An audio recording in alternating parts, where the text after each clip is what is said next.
Hi hello అండి, అందరికీ నమస్కారం. నేను మీ కేరళ జేసీబీ ఆపరేటర్ యుగంధర్ మాట్లాడుతున్నానండి. ఈరోజు నేను కేరళ నుండి ఊరికి వచ్చాను. ఒక 2 డేస్ ఊరికి వచ్చాను. ఇక్కడ ఊరికి వచ్చాక మా బాబాయ్ ఉన్నారు కదా, రఘు అనమాట. సో నాకు మిషన్ కావాలి ఇక అన్నాడు. అంటే టెంక మాండికి మిషన్ కావాలన్నారు. ఎందుకంటే అతనికి చాలా టెంకాయ చెట్లు ఉన్నాయి. చాలా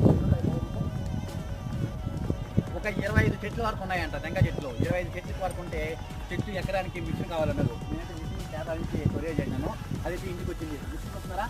సో చాలా సింపుల్ అండి. మాన్యకరము ఎట్లాంటి రిస్క్ ఉండదు. సింపుల్ అంటే ఏ విధంగా అంటే అంతమంది ఉల్చి మీద పెట్టుకుంటాం కదా, అదే మొత్తం అంటే దగ్గర మనగా ఎక్కవచ్చు. అది ఏ విధంగా నేను చూపిస్తాను. ఓకే, దీని ఒక కాస్ట్ ఎంత పడింది, 2 మిషన్ అయితే కావాలి, అది ఎంత పడింది, ఓకే మొత్తం వివరాలు నేను ఈ వీడియోలో మీకు చెప్తాను. మనం ఏ విధంగా ఎక్కేటప్పుడు చూపించాలో అన్ని చూపిస్తాను. ఓకేనా? ఈ వీడియో అయితే మీకు కంపల్సరీ లాస్ట్ వరకు చూడండి. ఎందుకంటే చాలా మంది పాతకాలం మాతో కాళ్ళకి దారాలు కట్టుకొని ఇలా ఎక్కుతాంటారు. అలా ఇప్పుడు ఎక్కలేదు అనమాట. చాలా మంది ఇబ్బంది పడుతున్నారు.